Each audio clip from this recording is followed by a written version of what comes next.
है। तो चलिए कहानी शुरू करते हैं। आज मैं आपके लिए जंगल फिल्म लेकर आया हूँ। ये एक ऐसी फिल्म है जो आपको आदिम भय और जीवित रहने की इच्छा महसूस करा सकती है। और इससे भी बड़ी बात यह है कि यह फिल्म सच्ची कहानी पर आधारित है। हैरी पॉटर हमें इस फिल्म के माध्यम से बताते हैं कि आदिम जंगल में आपके साथ क्या हो सकता है। आइए अब अमेज़न जंगल की दुनिया में गहराई से उतरते हैं। चार युवक जो दुनियावी जीवन से ऊब चुके थे, रोमांच और सच्चाई की तलाश में दक्षिण अमेरिका के अमेज़न जंगल में आते हैं। हरी भरी हरियाली उन्हें मंत्र मुग्ध कर देती है, लेकिन सबसे पहले उन्हें भूख की समस्या हल करनी होती है। अचानक पेड़ पर एक बंदर कूदता है। अनुभवी गाइड कार्ल बिना सोचे समझे अपनी राइफल उठा लेता है। कार्ल तेजी से भागता है, दर्द से कराह रहे बंदर पर 2-3 गोलियां दागता है और उसकी जान ले लेता है। फिर वह बंदर को उठा लेता है, एक शिकारी का रूप लेता है। जल्द ही अपरिचित बंदर पुराना साथी बन जाता है, लेकिन लगता है कि कोई भी पहला निवाला खाने की हिम्मत नहीं कर रहा है। कार्ल एक टुकड़ा फाड़ता है और मजे से चबाने लगता है। इसके बाद केविन भी एक भुना हुआ टुकड़ा फाड़ता है और सावधानी से एक छोटा सा निवाला लेता है। मुंह में तेल भरा स्वाद उसे वाहवाही करने पर मजबूर कर देता है। डैनियल एक बांह उठाता है, फिर बंदर का दिमाग, लेकिन मार्कस को उल्टी आने लगती है। वह किसी भी तरह से इसे नहीं खा पाता। अगले दिन वे अपना सफर जारी रखते हैं, लेकिन मार्कस अब और नहीं चल पाता। जब वह अपने जूते उतारता है तो देखता है उसके पूरे पैर लाल हो गए हैं और उनमें घाव होने लगे हैं। मार्कस के घायल होने के कारण उनकी यात्रा धीमी हो जाती है। डैनी शिकायत करने लगता है। यात्रा तेज करने के लिए और मार्कस को थोड़ी राहत देने के लिए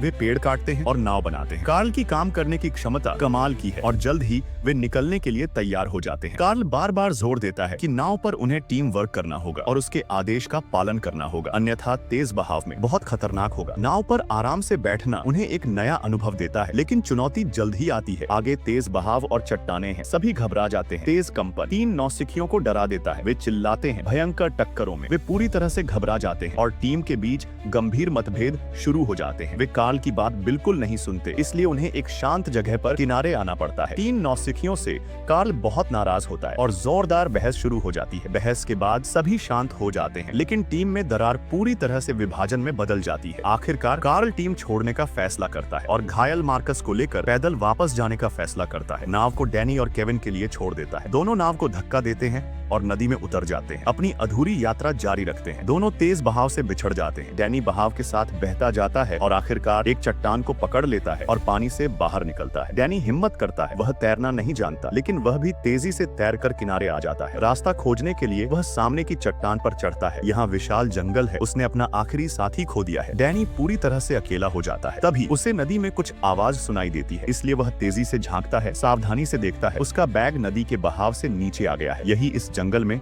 उसके जीवित रहने का एकमात्र सामान है। वह नदी में कूदता है और बैग को बचा लेता है। अब अमेज़न जंगल में एक आदमी के जीवित रहने की कठिन लड़ाई शुरू होती है। भूख का सामना करने के लिए वह बंदर की तरह फुर्तीला है। ऊंचे पेड़ पर चढ़ता है, ऊपर से जंगली फल तोड़ने के लिए, लेकिन अचानक उसे कुछ और स्वादिष्ट मिल जाता है। एक स्पाइसी स्ट्रिप उसका दोपहर का खाना बन जाता है। रात आती है। विभिन्न पक्षी, जानवर और कीड़े डर उसे सोने नहीं देता। अगले दिन वह अचानक देखता है उसके माथे पर एक बड़ा फोड़ा हो गया है। हाथ से छूने पर अंदर कोई कीड़ा रेंग रहा है। वह तेजी से टूल बॉक्स से नुकीली चिमटी निकालता है और खुद ही कीड़े को निकालने की कोशिश करता है। वह दांत भींचता है, धीरे से नुकीले सिरे को माथे की त्वचा में डालता है, फिर दाएं बाएं एक चीरा लगाता है। अंदर सचमुच केंचुए जैसा कीड़ा रेंग रहा है। वह अपनी उंगली फोड़े में डालता है और धीरे धीरे कीड़े को बाहर निकालता है। वह उछल रहा है, बहुत घिनौना है। फिर वह अंदर जमे हुए काले मवाद को दोनों हाथों से निचोड़ता है। इस कार्रवाई को देखकर मुझे उल्टी आने लगती है। ये जंगल कई अज्ञात जीवों से भरा हुआ है। डैनी आगे बढ़ता है। वह अचानक एक कटा हुआ टहनी देखता है। कटा हुआ साफ सुथरा है। यह उसके लिए एक आश्चर्यजनक संकेत है। वह तेजी से आगे बढ़ता है। उसे 2 नीली चिड़िया के अंडे मिलते हैं। वह अंडे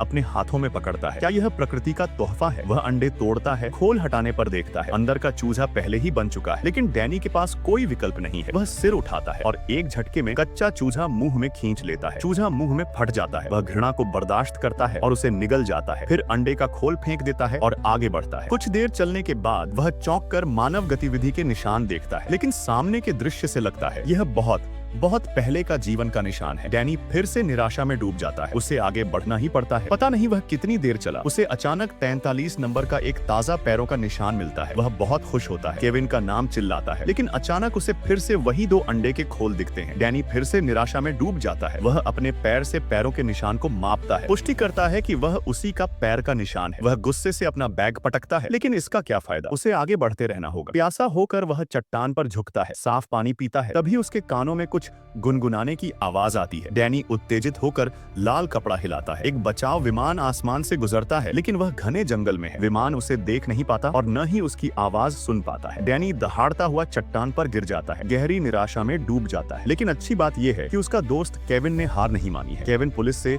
विमान द्वारा खोज जारी रखने का अनुरोध करता है, लेकिन पुलिस का मानना है कोई भी 3 सप्ताह तक जंगल में जीवित नहीं रह सकता। वे खोज से इनकार करते हैं। इसलिए केविन जंगल से परिचित डीगो को ढूंढता है। वह ऐसा व्यक्ति है जो पैसे के लिए कुछ भी करता है, सही कीमत पर। डैनी निराशा से आसमान की ओर देखता है। मक्खियां उसके चेहरे पर मंडरा रही हैं। तभी एक महिला के रोने की आवाज आती है। वह आवाज की दिशा में जाता है। यह एक आदिवासी महिला है। वह मुड़कर डैनी को देखती है और डरकर भाग जाती है। चीखती है कि कहीं उसे चोट न पहुंचे। जब वह डैनी की ईमानदारी और भीख मांगने वाली आंखों को देखती है तो महिला का शक दूर हो जाता है। रात होती है। डैनी धीरे से महिला को कंबल ओढ़ाता है, फिर उसे छूता है, पुष्टि करता है कि यह उसका सपना नहीं है। फिर डैनी उसे गले लगाकर गहरी नींद में सो जाता है। लेकिन जो दृश्य हमें दिखाया जाता है वह यह है कि उसके पास कोई नहीं है। सपना टूट जाता है। यह उसकी अत्यधिक भूख, थकावट और मानसिक टूटने के कारण होने वाला भ्रम है। यह वास्तविक नहीं है। अगले दिन जागने के बाद डैनी आगे बढ़ता है, लेकिन वह फिसल जाता है और दलदल में गिर जाता है। डैनी घबरा जाता है, लेकिन जितना वह घबराता है उतना ही तेजी से धंसता जाता है। वह किनारे की वनस्पति को पकड़ने की कोशिश करता है,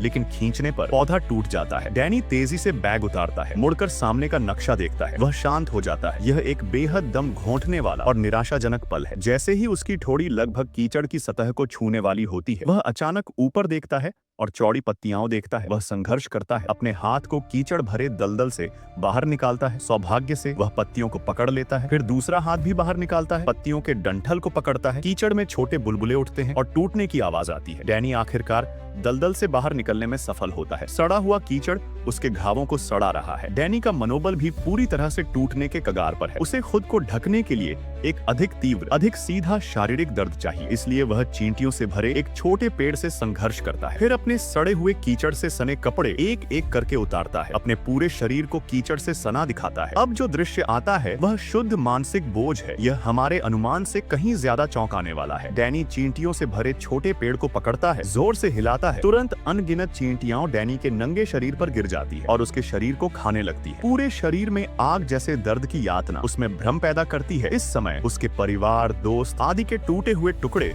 उसके दिमाग में तैरने लगते हैं। मानो केवल दर्द से दर्द को दूर करना, जहर से जहर को मारना ही यह साबित कर सकता है कि वह अभी भी जीवित है। अंत में डैनी नदी किनारे भागता है। इस समय डैनी को एहसास होता है कि पैदल जंगल पार करने की कोई उम्मीद नहीं है। वह एक नाव बनाने का फैसला करता है और नदी के साथ बहने का फैसला करता है। या तो नदी उसे सभ्य दुनिया तक ले जाएगी या वह नदी के तल में चला जाएगा। थका हुआ डैनी ऊपर आसमान में तारों से भरे आकाश को देखता है। यह ब्रह्मांड का एक पूरा विशाल शानदार नजारा है। वह शांत रूप से मौजूद है, जंगल की क्रूरता को देखता है और उसके संघर्ष को भी देखता है। इस पल में डैनी ने जितना भी दर्द सहा है, ब्रह्मांड के पैमाने पर वह धूल के एक कण जैसा छोटा है। और तभी एक तितली दिखाई देती है। यह निश्चित रूप से कोई संयोग नहीं है। तितली सुंदरता, नाजुकता का सिंबल है। यह डैनी की पूरी यात्रा से पूरी तरह मेल खाती है। रात कितनी भी लंबी क्यों न हो, जीवन हमेशा सम्मान के योग्य है और आशा कभी कभी सबसे हल्के तरीके से प्रकट होती है। अगले दिन जब केविन डैनी को बचाने आता है तो उसे किनारे पर 3 लकड़ियां मिलती हैं, लेकिन उसे डैनी कहीं नहीं मिलता। लेकिन जैसे ही वे नाव से जाने वाले होते हैं, डैनी जाग जाता है। वह केविन को नाव से जाते हुए देखता है और इस समय थका हुआ वह एक आवाज भी नहीं निकाल पाता, केवल आंखें फाड़कर उम्मीद को खोखला होते देखता है। लेकिन किसी अनजाने एहसास से केविन को कुछ महसूस होता है। वह अचानक पीछे मुड़कर देखता है और दुबले पतले धंसी हुई आंखों वाले डैनी को देखता है। डैनी आखिरकार केविन को मिल जाता है और उसे